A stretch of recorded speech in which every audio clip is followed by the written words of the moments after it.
My name is Bryce Wakefield, and I'm the CEO of the Australian Institute of International Affairs. And whether you're joining us here in person or online, it's a pleasure to have you with us for this timely and very important discussion by a person who I have to say has been a great supporter of the AIIA throughout the years. I understand it, but also throughout my time here in the last little while. She's been turning up all the time to our events, and it's great to have her speak as well here. You know, one of the ways in which, as you know, the AIIA is a membership organisation, and one of the ways in which you can support us is to turn up and to contribute to the conversation, to help us in our quest to help Australians know more, understand more, and engage more in international affairs. Let me begin by acknowledging the Ngunnawal and Ngambri peoples, the traditional custodians of the land on which we meet here in Canberra. I pay my respects to their elders past and present, and extend that respect to any Aboriginal and Torres Strait Islander people joining us this evening. Now, I've already made the point that we are a membership organisation. We're non-partisan. We have it written into our constitution that we're not permitted to take a position on international affairs, and that's a principle that has served us well for the last 100 years or so. Our branches started as branches of Chatham House, and we federated in 1933 after those branches had already been operating for some 9 years as also Australia's independent forum for discussion and debate on international affairs. And we've been going strong not only in this forum, but also, for example, in our national conference. And before we get started, I'd like to give a quick plug for our national conference, because tickets have just gone on sale for the 2025 AIIA National Conference. And I see Melissa Connolly-Tyler in the audience, who is the one person here perhaps who knows what it's like to organise that beast. But we like to think of it as the premier event on Australian foreign policy. We focus very heavily on Australian foreign policy. And that day brings together diplomats, policymakers, academics, and the public for a day of big picture thinking on Australia's place in the world. I encourage you to register early. There are early bird discounts, and anyone who has been to the conference before is eligible for a welcome back special deal. Go and check out the national conference. It's on our website at internationalaffairs.org.au. But if you're watching this, I suspect you will have received an email today that shows you where to get tickets for the national conference. Before I begin to introduce our speaker, I'd just like to note that our speaker and a couple of us here tonight do actually have an engagement straight after this, so we'll be closing down just before the hour so that we can get to that. I hope that's not a disappointment to anyone. I know you all probably want to speak to Jane after the event, but as I said, she turns up here often, so if you want to speak to her, come along to more AIIA events. And indeed, we're delighted to welcome Jane Hardy, who is one of Australia's most seasoned diplomatic voices on strategic and security issues in the Indo-Pacific, and particularly Korea, on which she'll be speaking today. You can read her bio, of course, in the online event advertisement. She'll be speaking to us on the geopolitical developments surrounding North Korea, a topic made even more relevant by yesterday's meeting between President Donald Trump and South Korean President Lee Jae-myung, where President Trump expressed a desire to meet with Kim Jong-un once again. This signals a possible return to US DPRK diplomacy, that very successful diplomacy of the first Trump administration, even as Kim remains publicly silent and Pyongyang continues its strategic realignment towards Russia and perhaps other authoritarian powers. So against this backdrop, and with rising concerns in Tokyo, Seoul, and beyond, Jane's insights will help us understand the stakes, the actors, and the potential pathways forward on the Korean Peninsula, and what all of this means for Australia. To our online audience, of course, please feel free to submit your questions throughout the talk using the Zoom Q&A function at any time. We'll get to as many of them as we can during the discussion period. And yeah, as I said, we will be shutting down just before the hour. There are still sandwiches and wine in the foyer. And those of you who are still here or who want to stay here for 20 minutes or so after the event, welcome to do so. However, as I said, we have another engagement. Thank you very much. Thank you very much, Bryce. I'm really going to rush through what is a very rich history and interest in North Korea that I personally have had over many years. My son and his family live in Seoul. We were just there. We're still very engaged with our South Korean friends, and I also have a few North Korean people who are probably no longer friends, but I met over the years. I've got in my notes here that I was going to speak because I thought North Korea had been out of the media for a while, but of course, Kim Jong-un, the young leader, announced that he'd test-fired some air defense missiles and other things again over the weekend. And this morning, of course, President Trump has to take the limelight and say that during his press conference with the South Korean president, really impose himself on the North-South situation again. And there's a certain pattern to that. I'm sure you've thought about today.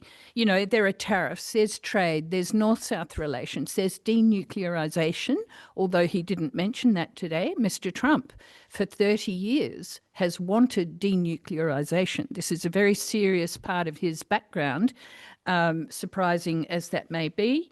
Again, he's focused on the ally, the formal ally, and according to the media, said some harsh words to him. But of course, take that as theatre in the context of trade negotiations and other things. And he has said he wants to meet Kim Jong-un again. And that's despite 2018 and 19, three highly publicised summits, Singapore, Panmunjom and Hanoi. And look, there's a pattern here. And what I thought I would do, even before the events overnight, what I thought I would do was visit some patterns of history that we've had. And I'm focusing on the last three decades, or it's more than that now, 50 years really, since Kim Jong-un's grandfather, Kim Il-sung, became the first and only president of what was then the divided peninsula, 1948, the division of the peninsula into North and South. Now, he's periodically in the news, Kim, because he's such a cartoonish figure. And of course, Mr. Trump it all gets emphasized, that part of it. His father was as well, although his father was a different character, as was his grandfather. He's far more like his grandfather, it seems to me, in a personal sense. He's much more confident. He speaks more confidently. And he's quite westernized. He was educated in Geneva. We knew that years ago. We were, as we were watching the North, we were trying, as everybody does, to work out what's going on. I just say at the outset, our intelligence was very meagre, and it still is. So no matter what you hear about the North, very few people really know the North or have seen it firsthand. Plenty have visited, including myself, but I wouldn't say that we got to know it during those times. Let's quickly talk about the questions I raised. If you read the blurb, South Korea is obsessed with North Korea, even if our media is a bit fickle.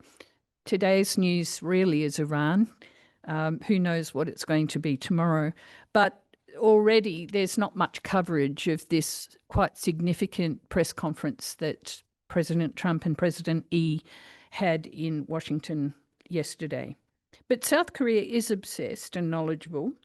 I mean, of course they are. Kim Jong-un and his father threatened use of strikes against South Korea quite regularly. Kim has gone further and threatened use of tactical nuclear strikes on South Korea. He has developed a missile program in a way which has gone way beyond what his father could achieve. In 2016, they fired a series of test long-range missiles, and people were left in no doubt that he could strike in Japan if he wanted to, very, very specifically. So they're very capable. He's recently unveiled some warships. He's done various things. He wants people to know that he has technology, he has warships.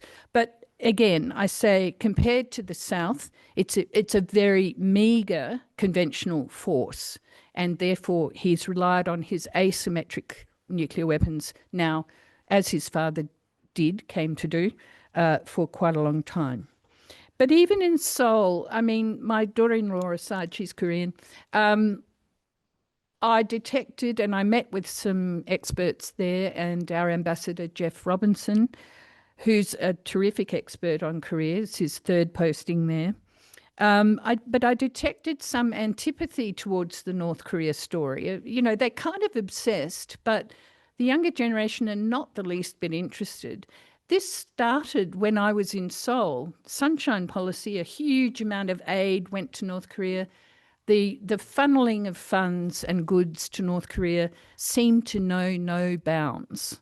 And Kim Dae-jung, the president at the time, his reputation was severely tarnished when this came out later. Not just the stuff we all knew about, you know, the family reunions, the food aid and so on, but a lot of money under the table, so to speak. But anyway, the South, the younger generation, even then, there was a sort of inverse thing happening. There were family reunions. 8 million living Koreans in the South had living relatives in the North. It was a different time. Now, many of those people have passed away. There were a lot of family reunions, but that then finished. But the younger people, there was a famous movie called JSA, and it was really still a great movie. It's sort of reflecting the German experience in World War I, where soldiers got to know each other across the ditches, so to speak, and on Christmas Eve sang hymns. Well, this supposedly story about the JSA was a very romantic rendition of that, and that exemplified the kind of romance and sentiment that Sunshine policy tried to invoke. Since then, several other progressive South Korean presidents have also tried to do that and failed. And now I'd say, even then, people born after the 70s were not in favour of this enormous amount of aid that was going to the North. This was the 2000s. South Korea was already highly developed. Its economy matched ours, still does. The Gini coefficient for South Korea is the same as ours, the same as Japan's. What that means is an economic device to measure inequality. The World Bank has tried to measure inequality in the North, and of course it's almost impossible to do, but someone's had a go and they call it 16, which is high inequality. We, Japan and South Korea, have low inequality. I think it's 0.03 or something at the moment, or 0.3. Anyway, my days as an economist are long gone. But we've all witnessed, I think many people in this room, and I acknowledge there are some experts here, have witnessed these swings and roundabouts of engagement with the North, denuclearisation being a key issue. Human rights are always an issue, but economic development is something we constantly try and engender, and somehow it doesn't work. But look, I think we all have to take North Korea's boasts seriously. The Stockholm International Peace Research Institute's latest estimate is that Kim Jong-un now has 50 warheads, nuclear warheads, and enough material for 70 to 90 more warheads, plus missile and submarine delivery systems. And as I've said, North Korean missile technology has advanced rapidly, including ICBMs, but it has that technology, the types of missiles, I won't go into the detail, we don't have time, but it has been detected, of course, in Russia, but also in Iran and other places in the world, which we don't like to see this stuff. The missiles now are thought to be capable of, I've mentioned Japan, but also Hawaii, Guam, and Alaska. We haven't seen that, we can't prove it, but we have to accept it as a fact. Theoretically, that means they could reach northern Australia, and we kind of thought about this 20 years ago, and we decided probably he wouldn't try that, his father, Kim Jong-un, but we have to take it into account. Now, what's overtaken that whole story is North Korea's cyber prowess. There are hacker factories around the world. There are hacker factories inside North Korea. And I believe I saw the beginning of this when I first went up there in 2001, because the North Koreans proudly showed us they didn't call them hackers, but they were 20 young people sitting in a room. And this was their number one quest, was to get IT prowess, and they certainly have done that. I mean, they have conducted the world's largest ever cryptocurrency heist, and about 1 million attempts per week are detected in Seoul from North Korean hackers. 1 million attempts a week. It sort of reminds me so much of the Baltic states, where we've also just visited. They are brilliant at offsetting these attempts. Now, Kim Jong-un has renewed Pyongyang's relationship with Russia. This has always been there. The USSR provided huge amounts of funding and technology and expertise to the young North Korean state in the early days after the war. But through the years, this has continued. And when I was up there, I did see Russians. It was the only other Westerners we think we saw. It's a bit hard to tell, but they looked a bit surly, and they were big and sort of blonde, and so we thought they were Russians. And we knew that they had a lot of Soviet-era technology and infrastructure which needed urgent renewal.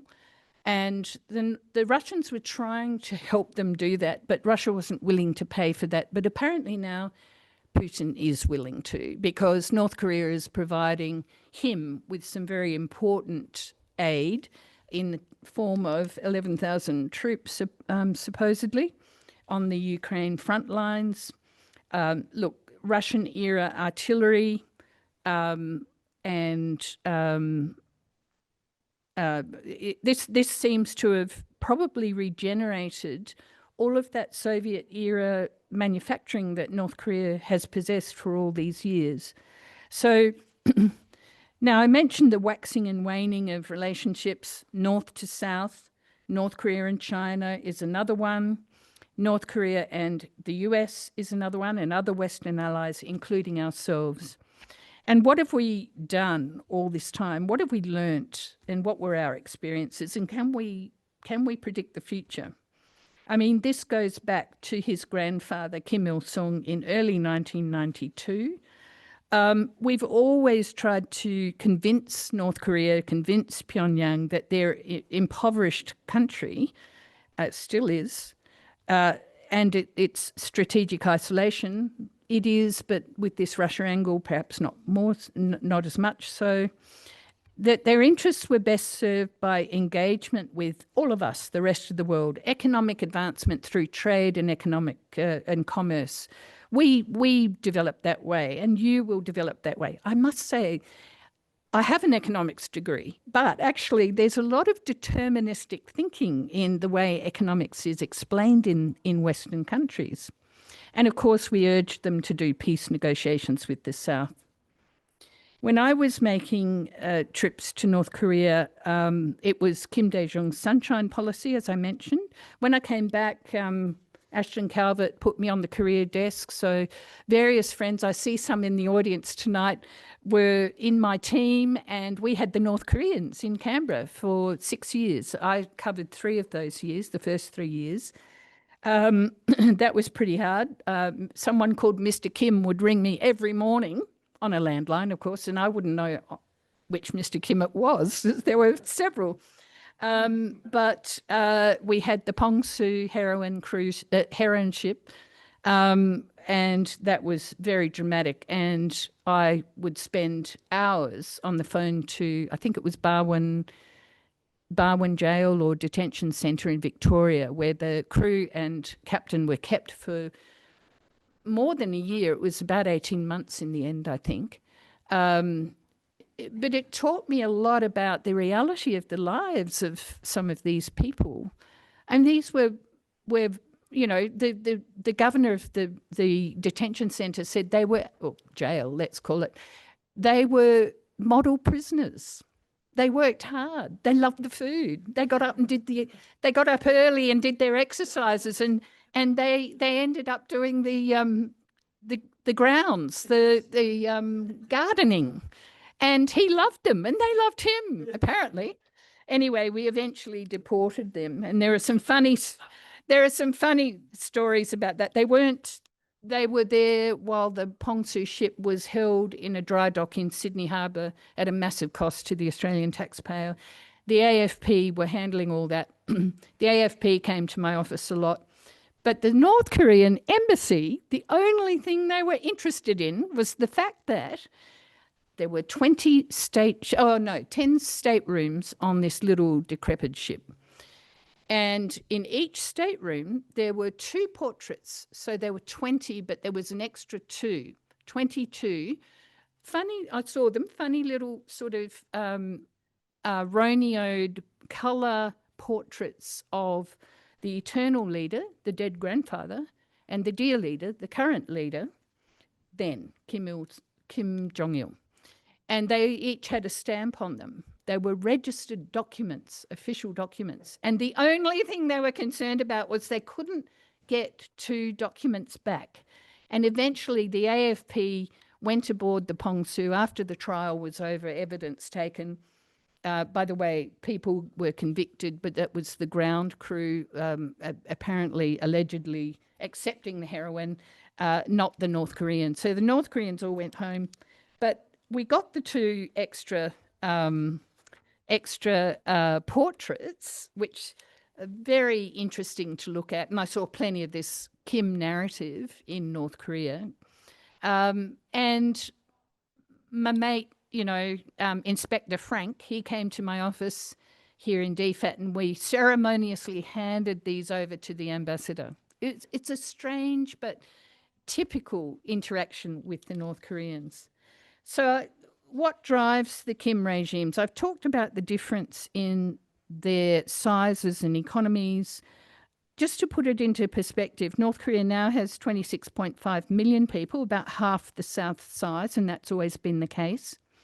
Their GDP is 29.6 billion US, or 135th globally. And the World Bank think that per capita it's about $1,000 a year. But also that about at least a quarter of the population live at subsistence level. There's a lot made of their major export partner, China, or major trading partner. I wouldn't put too much hope on this trading relationship. The imports amount to $2 billion a year, commodities, plastic products, all sorts of things. The exports amount to less than $400 million a year in ores and other things.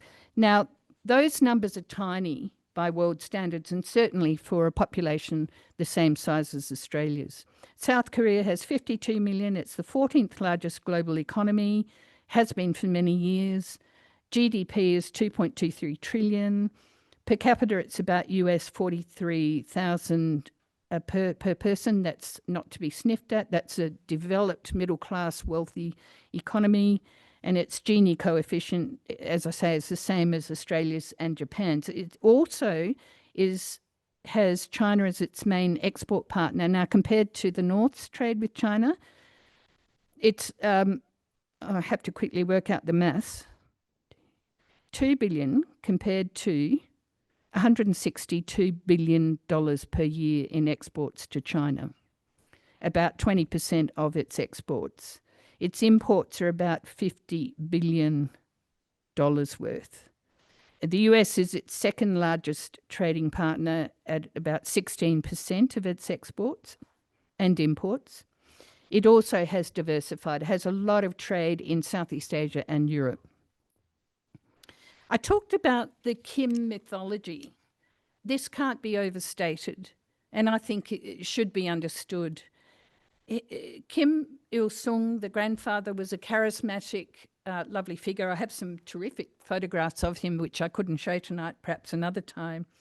But his grandson, by the way, looks exactly like him.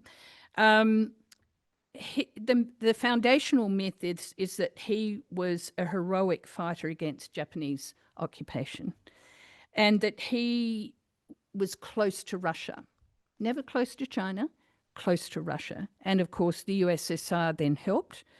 In 1960, 7 years still after the end of the Korean War, the North's technological and economic superiority was believed to be far greater than that of the South. South Korea at that time was still one of the poorest countries in the world. Progressed through the three Kims: collapse of the Soviet Union, economic disaster for the North, strategic isolation, and Kim Il-sung introduces Juche, a state ideology which roughly translates as self-reliance. And how did a small, impoverished nation come to threaten the superpowers and play off global blocs and maximize its leverage so well, and even to today? It has been very successful at this. This is a successful nation state. Not by our standards, but by longevity and influence, it has been successful. Koreanism exists in all of Korea. There's this form of ultra-patriotism. There have been centuries of isolation. The Hermit Kingdom is not a new term. Confucianism and Christianity coincide, and there's great deference to China in terms of it being the older civilization. But the relationship, the political relationship, is very difficult. After the Japanese occupation, and by the way, the 1910 to 45 occupation was only the latest in a series of centuries, and we've just been to Lithuania, and they've also had Russians there for centuries, in and out. There are many similarities, and my point is that history really should be looked at, because many of these things are not new. What did South Korea had? South Korea had dictatorships, it had chaebol, boot camp, capitalism, and it had a lot of aid from the West, particularly the US. What did North Korea have? It had the command economy. I don't like to use the word Stalinist, because this relationship with USSR was also a complex thing. And also it was a command economy. But apart from that, I'd say there's a bit of Stalinism in that there was a kind of overtones of, there was a Kim dynasty and a courtly system in Pyongyang. And there were overtones of deification. When we went there, you know, John Pilbeam's been there to look at aid in 1999. Yes, we had to stand. Not an expression. David Irvin said, "Don't look at me or I'll giggle." You know, you're not allowed to look at me. And put up with all of this sort of nonsense, which was very religious in its overtones, of bowing to statues and all sorts of things. But it was a courtly system, and as I said, superior economically to South Korea. Juche ideology of self-reliance is such a Korean idea. And I actually think there were overtones of that in the South. The South was dependent on the US, very dependent. The US occupied the South, and really a lot of the infrastructure you still see there today is this wartime infrastructure. Highways built at the time when this was very unusual, 6-lane highways, they were built to be runways for military aircraft. So you see this sort of DNA within South Korea. And I think General Park Chung-hee's development of the chaebol is another expression of this Korean idea of juche. Turned out very differently. But when Kim Dae-jung went to North Korea, I was in the Lotte Hotel with a whole bunch of journalists. We'd been invited to, I wasn't a journalist, I was counsellor at our embassy in Seoul. And we'd been invited to witness the first satellite feeds of moving pictures with sound from Kim Dae-jung's arrival in Pyongyang at the presidential palace. And we heard Kim Jong-il, the slightly small, not that handsome, not that charismatic son at that time, the president, after his father had died in 1994, we heard him speak. And I remember a lot of our discussion, including with fellow Western journalists, Western diplomats, was how much BS we'd had in our intelligence. The BS was ideas, really. I wouldn't even call them assessments. We knew nothing. And Kim Jong-il was supposed to have been a drug addict and all this. Who knows? He may have been. But he was, I think, certainly alcoholic. But he did not have a squeaky voice. He spoke quite well. And it was an interesting moment that turned my own thoughts right around. He professed to admire General Park's style of boot camp capitalism. That's what he wanted. He wanted the likes of South Korean chaebol. And we were all urging North Korea to look to China or Vietnam as models for their economic reform, because we thought, oh, well, China's their big brother. These are socialist economies. This is what North Korea's interested in. I don't think they were interested in those type of reforms at all. So how did we interpret this limited intelligence? We didn't get the Russian or Chinese intelligence. I would argue that in South Korea, they've always had the best intelligence. Often it's at a very personal level. Although the generation of mostly died out that were doing the family reunions in the year 2000 to 2002, I think that there are still groups of progressives and activists who have links to North Korea. Some provinces historically have had historic links to other provinces in North Korea, so at the provincial level. The notorious Unification Church has had a lot of contact with North Korea over many decades. And there are several South Korean companies, but the main one is Hankyoreh, which is still in print today, a very progressive newspaper. And even the chaebol had on-the-ground intelligence. The Hyundai founder, Chung Ju-young, in 1998 led a convoy of 1,001 Korean breed of cattle across the demilitarized zone from south to north. Hardly anyone ever walks over that. Madeleine Albright was one of the few who did, but almost no one, to his birthplace in North Korea. And this is the kind of narrative we always seem to get. He had deep relationships in North Korea. Now, what about China? We didn't hear much from China. So we were all excited and listening to these stories and trying to work out the information we had. Was it right? Was it wrong? China was very quiet, and it remains quiet and very controlled on this question of how it engages North Korea. And I would argue China remains North Korea's greatest frenemy, to use a popular phrase, a frenemy. We can go into that a bit if we have time. But just to quickly go through, we've had North-South Basic Agreement of 92 under the grandfather. We had the efforts towards denuclearisation of the Korean Peninsula over several iterations, including under the Americans and the creation of the Korean Peninsula Energy Development Organisation. And my colleagues and I used to meet with Kido officials.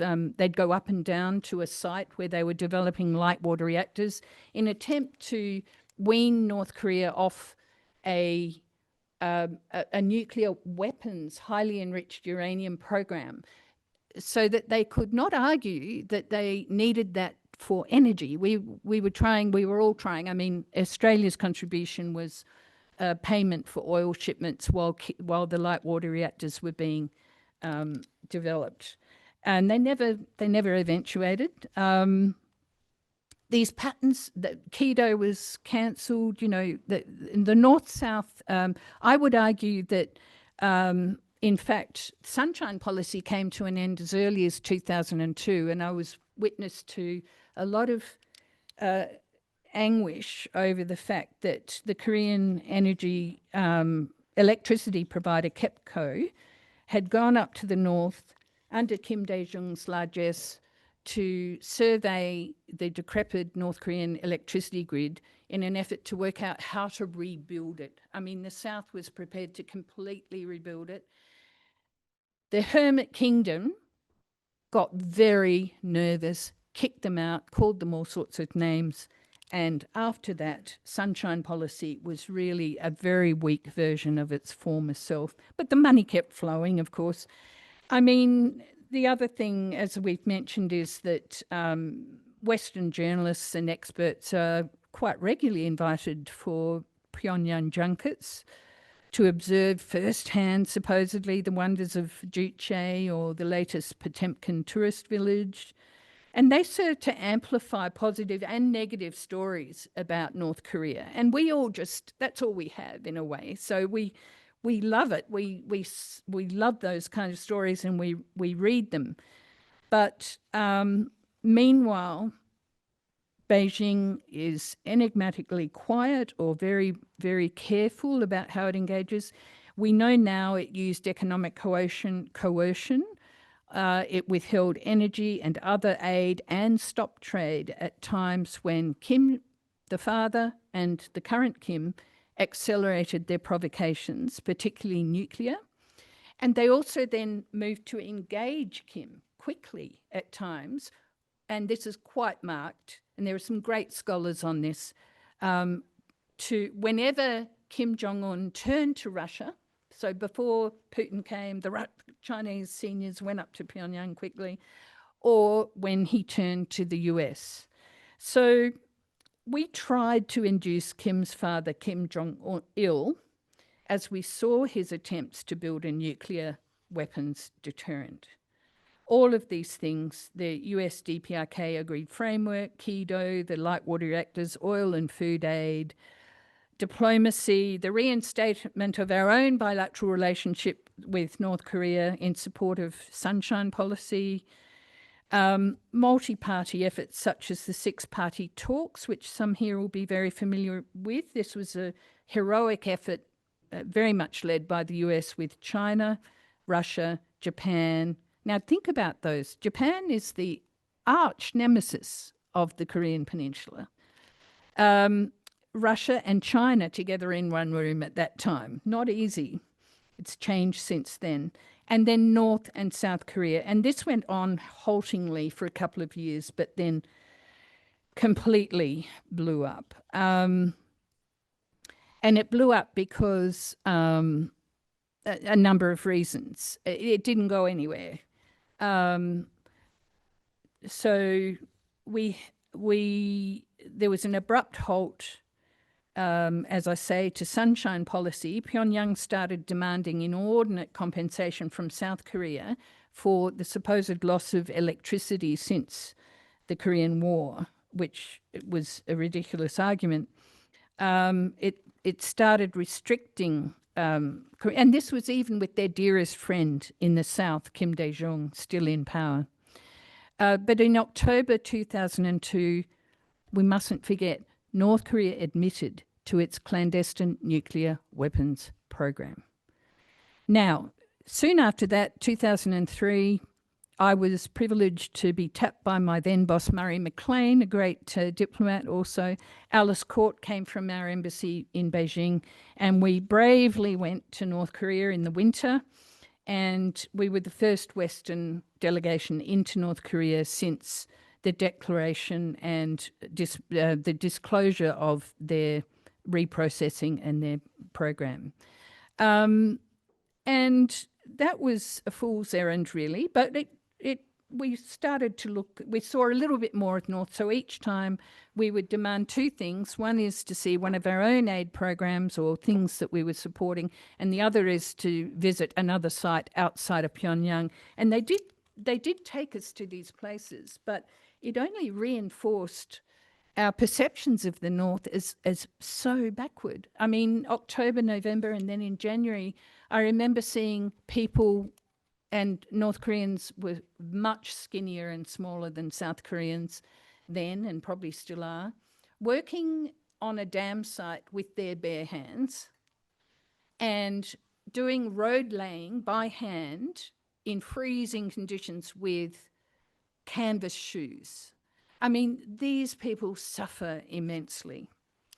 In addition, in 2006, North Korea had a breakthrough with a long-range missile and conducted an underground nuclear device. As I mentioned, Kido, the light water reactors, shut down. Skip to 2014, the new Kim Jong-un, he declared the DPRK's state as a nuclear weapons state.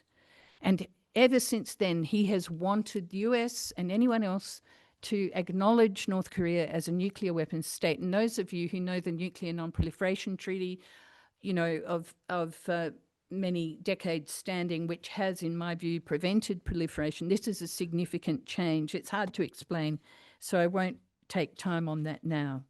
In 2016, he also tested these long-range missiles into the Sea of Japan, precision strikes within a few degrees of each other, 3 in a row. I can do this, he's always saying. Now, we come to 2018. Now, President Trump has a focus on nuclear disarmament. I personally have written about this since Rose Gottemoeller visited last year. And most of my friends shake their head and say, Jane, what were you thinking? But he has had this consistent view that he can rid the world of nuclear weapons. His friend, the little rocket man, don't forget that, I mean, head-spinning changes. In the Trump White House commented that the US was seriously considering giving Kim a bloody nose with a limited strike. On his part, Kim Jong-un's New Year's Day address celebrated, of course, completion of his nuclear deterrent and warned that his nuclear button was ready for use and that he would accelerate the missile program, particularly the ICBMs. This is a period when we and the international community, the US and the UN, had ramped up international sanctions. But then, and conscious of time, skipping forward, at that same period, the 3 US-North Korea summits were 3 South Korea-North Korea summits in quick succession. And all sorts of things, appearance at the Winter Olympics, talk of a peace treaty, resumption of family reunions, lowering of DMZ hostile acts, a quietening down or dampening down of ROK US military exercises. That's been a very significant thing. And talk of sanctions relief. But this is my point. There is no one person in this entire equation whose gift it is to give these things, not even President Trump. And it's certainly not the South Korean president's gift to give these things. President Trump walked out in the Hanoi summit, second day. There were, according to official documents released, intractable disagreements on what was meant by the words denuclearisation and Kim's words, corresponding measures, which means money, money, money, more money, sanctions, you name it. What's in a word? Well, if you had time, I'd urge you to look at all these different statements over the decades. There has never been a very specific language on the question of denuclearisation of the Korean Peninsula. Note that, Korean Peninsula, both North and South. South has kept its word. It's under the US umbrella. It does not have a nuclear weapons program. I believe it won't have. some, though, are saying, and I was struck by this again just last month in Seoul. There was a retired South Korean general, American educated, really erudite, really, modern and not the least bit, one of the old conservatives. But he actually said, and I think he said on a podcast, South Korea should either host US tactical nuclear weapons or develop their own. Progressives have said it. So there's a group called the Taliban. We knew them after Kim Dae-jung and his successor, he had some arch leftists who were student activists in the bad old days. They're still there, and I believe one of them, whom I won't name, will probably try pushing very hard for a North-South reunion again.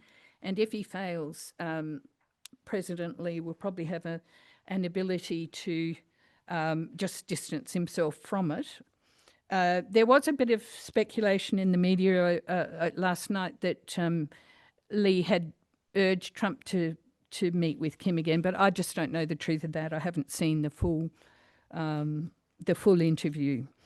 Look, I just want to talk about something, the misunderstandings that occur and why us diplomats are so slow and so fastidious and so focused on words and so intent on slow, steady progress rather than dramatic breakthroughs. Prior to the Singapore summit, US Secretary Mike Pompeo said, this is recorded in Ankit Panda's fantastic book on North Korean nuclear matters. He asked Kim Jong-un whether he was willing to disarm. And Kim replied, quote, "I'm a father and a husband, and I have children, and I don't want my children to carry the nuclear weapon on their back their whole lives." Now, that sounds pretty good. The US interpretation apparently at that time was assurance he would disarm. But Kim probably wasn't saying that. I myself believe, and other analysts believe, he was probably saying the costly burden of responsibility, the burden of providing a nuclear deterrence in Asia to achieve a balance of power with the US. That's what he talked about. And then there was a lot of focus on these things. And President Trump, I noted this morning, he talked about this. It's the theatre of it. Kim, for the first time, answered a Western journalist's question. But we know now that on the second day, the US team presented their definition of denuclearisation. Kim demanded corresponding measures, sanctions, cease exercises, reduce the US military presence on the peninsula, etc., etc. And Trump walked out. So what comes next? Well, I have no idea. Trump wants another go around, he says. But I think we have to learn from the fact that we've had very little intelligence and we've only had these extreme narratives and propaganda, and we must try and understand what it is actually that is being said by people like Kim Jong-un. I don't believe North Korea is in for a better economic future. I'm a bit harsh on this. I saw enough of Potemkin village type installations when I was there, at the DMZ as well, in other parts of the surrounds of Pyongyang. I saw that Pyongyang was a kingdom with a vast moat around it. The moat was really actually armed guards around the entire city of 2 million people. And outside of that moat, or, metaphorical moat, were some very, very poor people. Our trade person that came with us, she was an agricultural agronomist, and we were looking at the countryside where there was an attempt to grow rice, and they were very poorly dug, probably hand-dug rice paddies and so on. I mean, Kim holds all the power. He rewards these 200 families, or however many of them there are in Pyongyang these days, very sophisticated people who live good lives. He sanctions some of them. He threatens with gulags and he conducts summary executions even for some of his senior aides, his elders, very unusual for a highly Confucian place, and some of his family members. We've only got evidence of a couple of those, but we have to understand that that has been a very important tool that he's used to wield power. North Koreans are working overseas. They've been seen in Africa and Latin America and all sorts of places in gulag-like conditions. The remittances that go back to the regime, they will never see. There's official trade with China. Who knows how good that is? There are some statistics, and that's probably the only bright spark. There are farmers markets, and I saw several of these in 2004. There was a big difference, I must say, between my visit in 2001, 2004, including the farmers markets, some secondhand or, sort of slightly older looking Japanese goods, cars and TVs and things like that. But still, our hotel, there was no access. There were only 2 channels on the TV, one North Korean channel and the other North Korean channel, and only an on and off switch. So, I mean, it is a very isolated place. And now I'll just quickly get to a couple of ideas about the future. Can multilateralism work again? The 6-party talks were a brave attempt. Inducements and sanctions were a brave attempt. But you've now got US and North Korea want bilaterals, apparently. They don't want others in the room. China would be very unwilling, in my view. Russia would certainly not be invited. And Russia continues to provide this alternative for the Kim regime. He's earned an estimated $4 to $6 billion from the provision of war goods to Russia's Ukraine war effort. But don't forget, that's not new. He is assessed to have earned at least $1 billion a year for his regime from Russia and other nefarious partners from illegal trade, cybercrime, and so on. Now, the key is Xi Jinping, in my view. Can he hold sway over Kim Jong-un? Well, yes, I think he can. He always has. But he will not act on it. I believe China will hover and watch and act to impede or encourage as they see fit. And it all rests on whether Kim is really thinking or really attempting to have rapprochement with the US. So he will be watching US responses. I think my guess is that since last night, he's probably no doubt factoring in Trump's aims, including denuclearisation, but I feel he must be discounting the efficacy of those aims or attempts, and that he probably thinks Trump's chances of success are very low. I would say US positioning on Taiwan is very important to watch. These are 2 interconnected theatres. The division of the Korean Peninsula in 1948 and the separation of Taiwan from mainland China in 1949. And the Kims know this.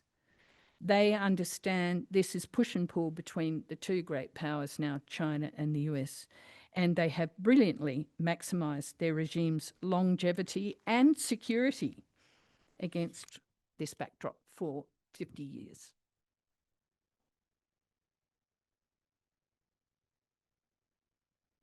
Okay, well, that was quite a show. I mean,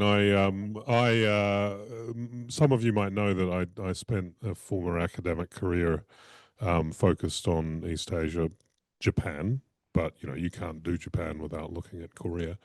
And I'm popping with questions, but we have limited time, so I'm not going to do what I usually do, which is muscle my way in, and I'm going to open it to the floor. I've just seen that there are no online questions as yet, but please do pose them. We'll try and move through. Could you be very quick, though, because we have not much time to go through this. So please put up your hand, tell us who you are, and be very quick with your question, please. Thank you, Jane. The biggest question I think one can ask on the topic is North Korea going to cause big trouble for us? Yes. Short answer, it will cause iterative trouble. It has the capacity to cause big trouble in terms of its nuclear program, its missiles, and its Kim Jong-un's apparent willingness to do things and use them and strut the world stage. And that could be disastrous for us all, because we are inextricably linked in our region to the other allies, Japan, South Korea, and even Southeast Asia. And I think this would be, he can be a massive disruptor. And now he's made close friends with Putin.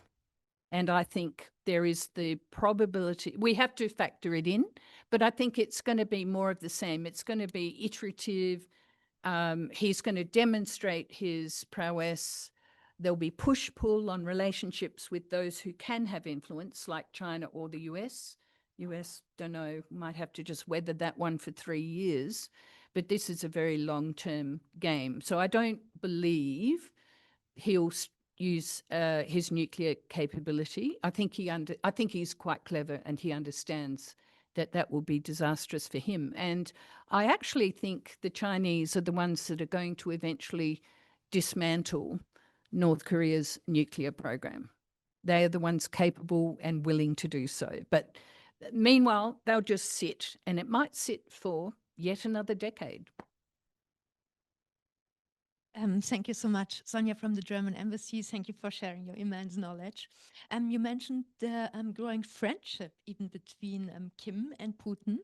Would you say that something really long-term, trustful is forming there? Or would you say this is short-term and just right now, and this is going to end very soon? Either way, it's not good, is it? I mean, North Korea's had this fraternal relationship with Russia and before that the Soviets for so many years. The economics or the crime or the cybercrime or the gulags or the forced labor, that's been going on for decades. And it's now got a kind of global impact. I mean, it may not have much of an impact, but it's there. So there is a global element to it now, with Kim exporting labor to many parts of the world, doing cybercrime, and clearly there is a link there. In terms of the immediacy of it, that's the Ukraine war. And that was very sad to see, not least because those 11,000 North Korean troops, if they're like the ones I saw in North Korea quite regularly, they're probably quite capable, but they're no match for modern armies, I believe. I'd have to have a few army people tell me really what the situation is, but they're tiny. They're shorter and skinnier than I am, and these are the cream of the North Korean troops. And so I think that's been a wake-up call, and it's related to the Ukraine war. But I don't think it's new. I think it will persist. I think it's completely enduring now. Jane, thanks so much for that. We know each other, but Jen Parker, that was fascinating. Just linking to North Korea's support to Russia in Russia's illegal invasion of Ukraine.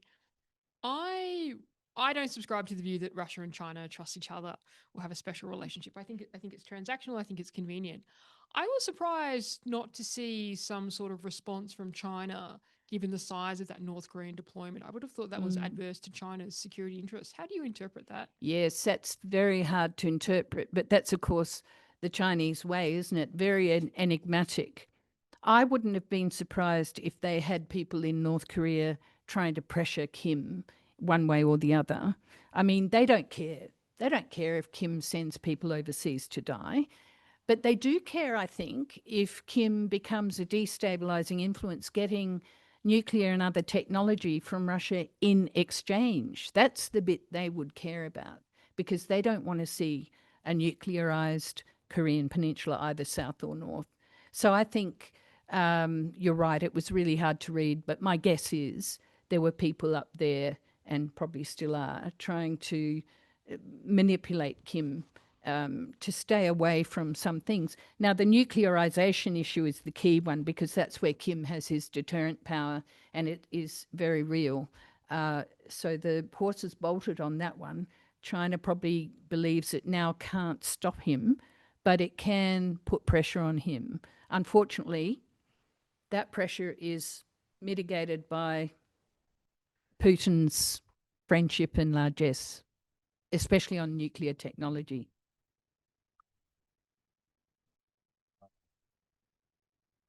Thanks, Jane. Desmond, do we know if there are still people who are getting over the Yalu River and escaping into China and then getting around to South Korea? Because that's not insignificant that there are people who are getting out, because the people who are left behind must know that there is more to the world than the Kim family would lead them to believe. Oh, absolutely. And yes, I believe so. I'm not up to date on this, although in our time in Seoul, we hosted defectors to come to dinner. I had several at my house over the years. The Yalu River was the site of illegal trade and, you know, really sad stories of young kids sort of trying desperately to make money from cigarettes and things.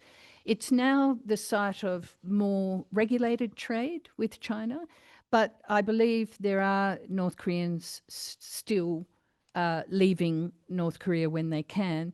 And we had a close shave with this in Beijing. I don't know if any of you recall, but there were about 20 North Koreans who made their way to Beijing, and they were in our embassy grounds. And it was Australia Day or something, and no one was there except a guard. And he said, "Hoi," like this. And they ran, crossed the fence, and went to the Canadian embassy, and then they were there for like 3 months or something. Canadians had to deal with it. We've all had these close shaves, and in fact, I've encountered North Koreans around the world, officials, including in Spain, who knew who I was, wanted to come to my house, etc. I don't think they were going to defect, but I mean, it's a very strange world. I'm sure that continues. The churches in South Korea have a big role here, sometimes not all that helpful, but it is a huge issue for the South. Most of them come back through places like Thailand or Vietnam, make their way back to South Korea. And that's been a kind of South Korean program for decades now. And there are sad stories that many of them don't assimilate into South Korean life, which is now, Jeff tells me, standard of living higher than Japan. And I have no doubt about that. It is an astonishing economic transformation, the highest tech, K-pop, soft power, you name it. South Korea really is a miracle. So many of them don't assimilate and have sad lives. But I think that's still happening. Thank you. Right, thank you, Jane. Thank you, Bryce. Thanks, everyone, for coming.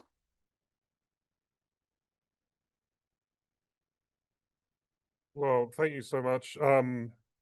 Jane has actually promised to come back at some stage to give us more of her wisdom. And yeah. I mean, she's always here. So if you do want to needle her at some stage on these topics, please do come along to the AIIA, where this week we actually have 2 more events to go. That's right, isn't it, Hebe? We have an event tomorrow, pretty salient for this audience, I think, on Australia's opaque arms trade, which is pretty well subscribed. So do please come along to that. We also have when is that? On the 28th, we have a presentation by a Chinese scholar talking about China's approach to, for example, the South China Sea and other security issues in China. Next week, we have the visiting Polish envoy for the Indo-Pacific, and the Polish embassy has very kindly donated pierogi, Polish dumplings, for for that event, and we've got a number of events that you can check out online, either here in Canberra or around the country. And of course, we all know that Jane is coming to the national conference. So if you want to needle her there about what you've heard tonight, then please buy your tickets, which have got on sale today or this week. For now, Jane, I don't know, do you have a copy of this already? Well, it is my pleasure to present it to you. This is the Australia and World Affairs. It's the usually, except for the 1980s, 5-yearly journal that chronicles Australian foreign policy. If every diplomat in Canberra should have one. Should have the whole set, in fact, going back to 1950. For those of you who would like one, they're on sale in the lobby. Those of you online, Amazon.